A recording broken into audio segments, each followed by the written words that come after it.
I want to take this opportunity to congratulate Democracy at Work for managing to survive for 10 years and actually looking very optimistic about the next 10 years.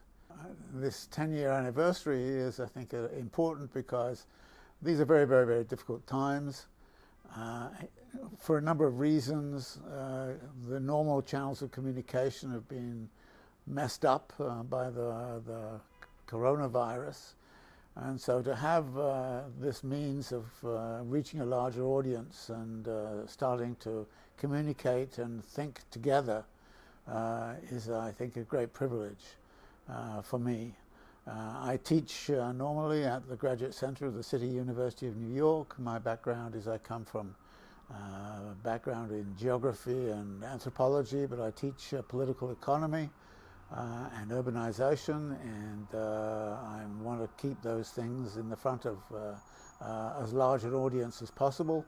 And to be able to do this podcast has been fantastic for me, and I want to thank the people at Democracy at Work for making this possible.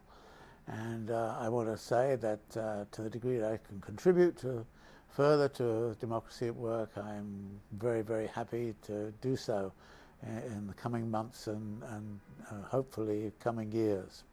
And these are, as I mentioned, extremely difficult and dangerous times, and I think the development of a collective wisdom of an alternative to capitalism, which is why I call my own series Anti-Capitalist Chronicles, but finding that alternative to the kind of crazy system that we're working in right now with all of the violence and the competition and the like.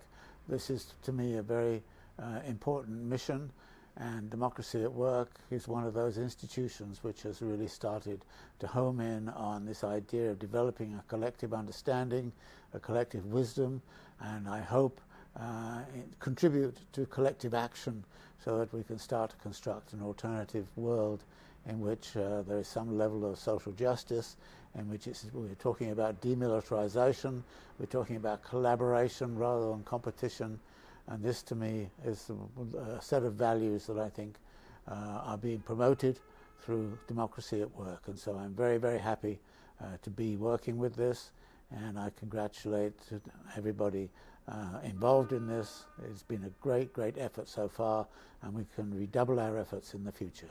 So thank you very much.